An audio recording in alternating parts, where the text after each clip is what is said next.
চুমুকে। সুপ্রিয় দর্শক, আজ আমাদের মাঝে উপস্থিত রয়েছেন সঙ্গীত শিল্পী তানজিনা রুমা। শুভ সকাল, কেমন আছেন আপু? শুভ সকাল, আলহামদুলিল্লাহ ভালো আছি। আচ্ছা, আপনার গানের জগতে যদি বলি 25 বছরের একটা পথ চলা এবং 2 যুগের বেশি, এই যে দীর্ঘদিনের পথ চলাটা আসলে বলতে গেলে এটা রজত জয়ন্তীর মুহূর্তে দাঁড়িয়েছে। আজ এই পেছনে ফিরে তাকালে প্রথম যে সময়টা আপনার লাইফে ছিল সেই সময়টা বা সেই স্মৃতিগুলো আপনার কাছে কেমন লাগে, সেই সময়টা সম্পর্কেই জানতে চাই। আমার কাছে প্রতিদিন না নতুন একটা দিন মনে হয়। সো 25 বছর 26 বছরটা আমার কাছে একদমই মেনশন ভাবে আসে না। আর যেহেতু গানের মানুষ তো আমার কাছে মনে হয় আমি প্রতিদিনই নতুন করে কিছু না কিছু শিখি। সো যদি বলো যে পিছন ফেরা হচ্ছে, হ্যাঁ, ছোট থেকে অনেক ছোটবেলা থেকে গান করি। প্রফেশনালি আমি 25-26 বছর, কিন্তু গান তো গাই আরও একেবারে বাচ্চা কাল থেকে বুঝে না বুঝে। তো তখন মনে হয় যে কখনো তো শিল্পী হতে চাইনি, গান গাইবো এটাই কোনোদিন আমার ইচ্ছাই ছিল না, কিন্তু দেখো হয়ে গেল। আমি শুধুমাত্র যদি বলা হয় যে নেশা পেশা সবই আমার গান। তো পিছন ফিরে আর বলবো না, আমি শুধু বলি যে প্রতিদিন আমি শিখি, যতদিন বাঁচবো শিখবো। বাহ, আসলে শেখার তো শেষ নেই। শেখার একদম না। ছোটবেলায় যখন গান শুনতেন কোন ধরনের বা কোন সঙ্গীত শিল্পীর গান সবচেয়ে বেশি শোনা হতো? ছোটবেলায় তো ওই সময় একটা যেটা ছিল যে রেডিও শোনা হতো, আর আমার বাসায় সবাই খুব গান পছন্দ করে। আমার ধারণা সকাল থেকেই শুরু হতো, অতটা তো ছোটোবেলার কথাটা ভাবে মনে নেই, বাট স্কুলের কথা মনে আছে। যখন 3-4-এ পড়ি, আমার মনে আছে যে আমি স্কুল থেকে এসেই রেডিও ছেড়ে গান শুনতাম, ছবির গান শুনতাম প্রচুর। আচ্ছা, ফিল্মের গান প্রচুর শোনা হতো, আর সব ধরনের গান। এরকম কিছু না যে স্পেসিফিক শুধু রবীন্দ্র শুনছি, নজরুল শুনছি, তা না। তারপর তো ক্যাসেটে সারাক্ষণ ইন্ডিয়ান গানগুলো তখন শোনা হতো। তারপরে যখন শিখেছি আমি নজরুল গীতি জনরা, ওখান থেকে ক্লাসিক্যাল আর নজরুল গীতি দিয়ে আমার প্রথম হাতে খড়িটা বলা যায়। তো নজরুল থেকেই শিফট হয়ে আধুনিক গানে চলে আসলো আর কি। বাহ, তাহলে আপনার কণ্ঠে আমরা একটা গান শুনে নেই, তারপর আমরা বাকি আলোচনা করব। কোন গানটি শোনাবেন আমাদের? যে গানটি গাইতে চাচ্ছি আমার জাস্ট একেবারে নতুন রিলিজড হলো গানটা গত ঈদে, কোরবানির ঈদে। গানের টাইটেল হচ্ছে তারপর। গানটি লিখেছেন আর সুর করেছেন প্রমিথিউস ব্যান্ডের, নাম নিশ্চয়ই শুনেছ যদি গান শুনে থাকো। প্রমিথিউস ব্যান্ডের লেজেন্ড ভোকালিস্ট বিপ্লব ভাইয়ের কথা সুরে আমার গাওয়া তারপর, ওইটা একটু গাই। তারপর আমি একা হেঁটেছি বহুদূর, পাড়ি দিতে ডুবেছি গহীন সমুদ্র। তারপর আমি একা হেঁটেছি বহুদূর, পাড়ি দিতে ডুবেছি গহীন সমুদ্র।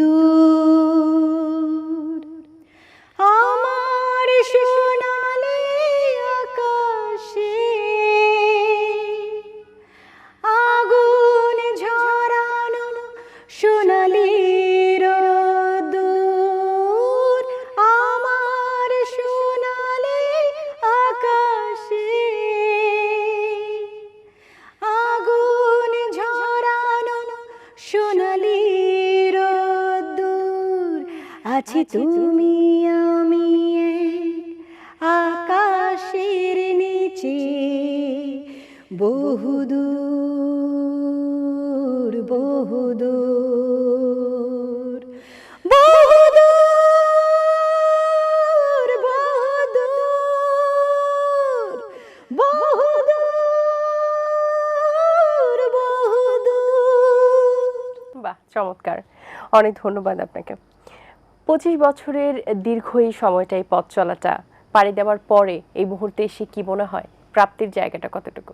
আমি অনেক বেশি পেয়েছি, আমার যতটুকু না যোগ্যতা তার চাইতে আল্লাহ পাক আমাকে অনেক বেশি দিয়েছে। তারপরে একটা জিনিস বলবো যে মানুষ তো, আর সঙ্গীতের জায়গাটা না এমন যে তোমার যদি প্রাপ্তিটা চলে আসে তাহলে আর কিছু ক্রিয়েট করতে পারবা না। যদি ওভাবে বলে তাহলে বলবো প্রাপ্তির খাতা জিরো। একটু মনে হয় কমতি থাকতে হয়, না হলে তো চাওয়ার বিষয়টা থাকে না। যেমন আমি যখন যে গানটাই করি, আমি কখনোই বলি না যে এই গানটা ভালো হয়েছে, গানটা শোনার পর হয়তো রিলিজ হয়ে গেছে, তখন বলি কি আল্লাহ এই গানটা তো এরকম করে গাইতে পারতাম, আর একটু ভালো হতো আর মনে একটু হয়, ভালো আর একটু হতে ভালো পারতো, হতো। বা একটু এভাবে ইম্প্রোভাইজ করতে পারতাম। তো এইটা আমার আজ পর্যন্ত যত হাজার হাজার গান যাই গেয়েছি, আমার এমনই মনে হয় যে কোনোটাই 100% হয় নাই, আমি শুধু চেষ্টাই করি। আচ্ছা, আপনার মৌলিক গানের সংখ্যা এখন আনুমানিক কত?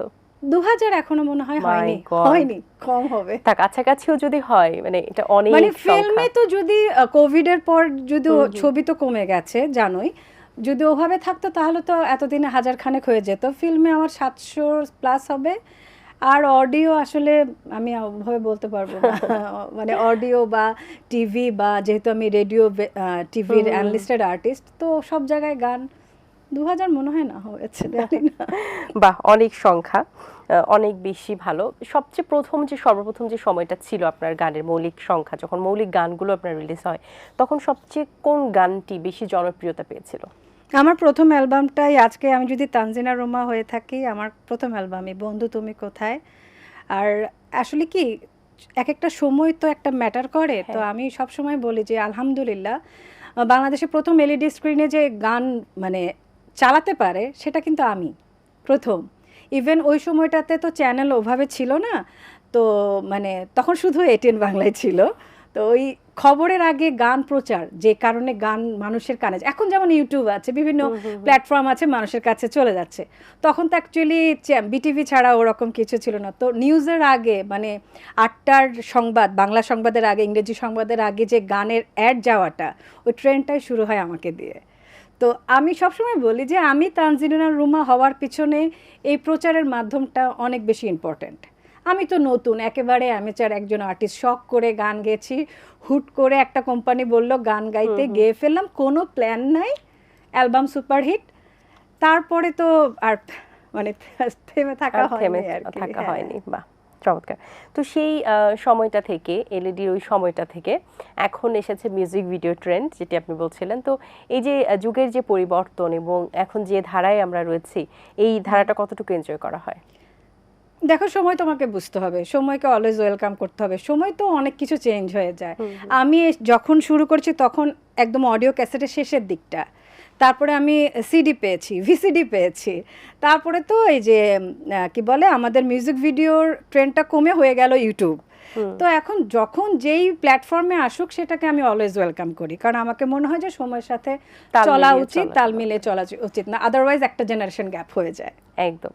আচ্ছা, এবার আপনার কণ্ঠে আরেকটি গান শুনতে চাই। এবার কোন গানটি শোনাবেন? এবার রিসেন্ট জাস্ট 2-3 দিন আগে একটা খুব মিষ্টি গান গেয়েছি, ওটা একটু দুলান শোনাই। এমনির গভীরে তুমি আছো লুকিয়ে, এমনির গভীরে তুমি আছো লুকিয়ে, থাকবে জনম জনম তোমাকে ছাড়া, যায় না বাঁচা, যায় না থাকা প্রিয়তম, তোমাকে ছাড়া যায় না বাঁচা, যায় না থাকা প্রিয়তম, প্রিয়তম, প্রিয়তম, তুমি আমার প্রিয়তম, প্রিয়তম, প্রিয়তম, তুমি আমার প্রিয়তম। বাহ, চমৎকার, ধন্যবাদ আপনাকে। আমরা যদি আগে একটু গানের যে সময়টার কথা বলি, 80-90 দশকের গান, সেই সময়টাতে দেখা যাচ্ছে গানের পেছনে অনেকটা সময় দেওয়া হতো। এখন প্রযুক্তি যেহেতু আপডেট হয়েছে, তো প্রযুক্তির খাতিরে অনেক কাজ সহজ হয়ে গেছে, সেই আগের মতো সময়টা দেওয়া হয় না। তো এই ক্ষেত্রে কি গানের যে মৌলিকত্ব বা গানের যে মান, সেটা কি কোথাও না কোথাও কমছে কি না, বা কি হচ্ছে, কি মনে হয় আপনার? গানের মান তো কমে গেছেই, কারণ সবার টেন্ডেন্সি ভাইরাল হওয়ার। গান তো সাধনার জিনিস, রাইট? তুমি আমাকে শুরুতে বললে না যে সঙ্গীতের রজত জয়ন্তী পার করছি, তো রজত জয়ন্তী হোক, আরও যতই জুবলি আমি পার করি না কেন, গানটা শিখতে এবং গানটা প্রপার জায়গায় যেতে একজন আর্টিস্টের একটা ম্যাচুরিটি লাগে। আমি যেমন বলেছি শুরুতে আমি সব কিছু না বুঝেই করেছি। গান গাইতে মন চাইতো, আচ্ছা গাইছি, আচ্ছা অমুক চ্যানেল ডাকছে, সব কিছু কিন্তু আমি না বুঝেই করেছি। করতে করতে যখন এটা আমার পেশা হিসাবে চলে আসলো, তখন নেশা পেশা দুটাকেই আমাকে কিন্তু সময় দিতে হচ্ছে, গানটাকে নিয়ে বসতে হয়, চর্চা করতে হয়। তো এখন তো ওগুলো আসলেই নাই, কারণ সবাই দেখা যায় যে যার নিজস্ব চ্যানেল থাকে সে তার খুবই মানে সঙ্গীতের মান অনেক নেমে গেছে।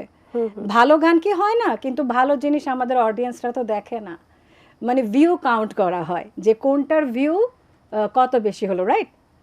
তো ভিউ দিয়ে যদি আর্টিস্ট নির্বাচন করা হয়, আর জানি না আমার কথা শুনলে সবাই একমত হবে কি না, আর যে দেশে গুণের মূল্য হয় না সেই দেশে কখনো জ্ঞানী জন্মায় না।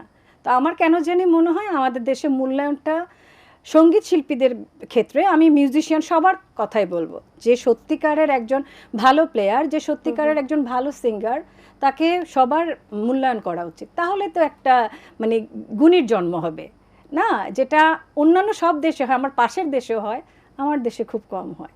ঠিক। আচ্ছা, আপনার তো অনেকগুলো গান রয়েছে, সেই গানগুলোর মধ্যে যদি বলি যে প্লেব্যাক করা হয়েছে এবং মৌলিক গান রয়েছে, এই দুটো গানের মধ্যে নিজের স্বাচ্ছন্দ্যের জায়গাটা কোন সেক্টরে? আমি না সব সেক্টর খুব এনজয় করি, কারণ ফিল্মে তো হচ্ছে ফরমাইশি।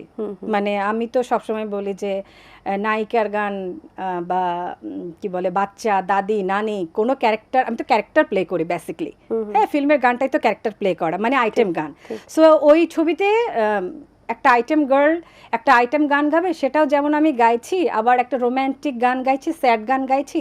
এই যে একটা ভার্সেটাইল জিনিস না ফিল্মে, ওটা আমি খুব এনজয় করি, আমার ভাল লাগে। আর অডিওটা হচ্ছে খুব ভাবতে হয়, যে ওটা তো হচ্ছে আমার নিজস্ব ভাবনা থেকে বা কি টাইপের। আমার যেমন মেলোডি গান খুব ভাল লাগে, কিন্তু তুমি ইউটিউবে আমার নাম সার্চ করবা, সব আইটেম গান পাবা। মানে মানে কারণ ওগুলো ভিউ বেশি, বাট আমার ভালো গান যেগুলো, সেগুলো হয়তো ভিউ কম, ওটা মানুষের গান হয়তো রিচই করে নাই। তো অডিওতে ওইটা থাকে, ওটা আমার একটা মানে আমি ভাবি যে হ্যাঁ ওটা আমার অ্যালবাম, ওটা আমার থেকে গেল, আমি না থাকলেও তো ওই চ্যানেলটা থেকে যাবে, আর্কাইভে থেকে গেল, এইরকম আর কি। আচ্ছা, গল্পের এই মুহূর্তে আপনার কণ্ঠে আরেকটি গান শুনতে চাই, এটাই শেষ গান, কোন গানটি শোনাবেন? আচ্ছা, আমার খুব পছন্দের গান, এবং সব সময় সবাই বলে, আসলে সব নিজের গান তো সবই পছন্দের, তারপরেও ওই যে বললাম অডিয়েন্সের একটা পছন্দের থাকে, তো ওখান থেকে একটা গান গাইছে। ভালোবাসার প্রথম চিঠি লিখেছিল তোমার দুটি আঁখি, সেদিনের পর থেকে ঘুম নেই দুটি চোখে, সেদিনের পর থেকে ঘুম নেই দুটি চোখে, তোমার আশায় বেশি থাকি।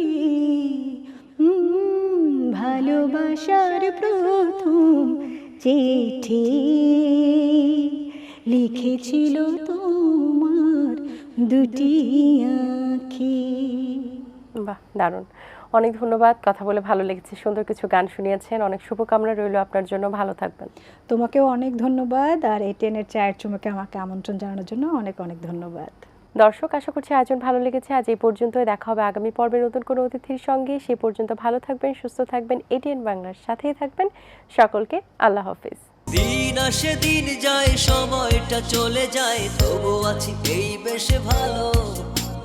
জীবনটা রঙময়, যেভাবেই হওয়া চাই, নয় কভু সাদা কালো। এই আশাতে স্বপ্ন ভাসে, সুখ হাসে চোখে মুখে, চায়ের চুমুকে, চায়ের চুমুক।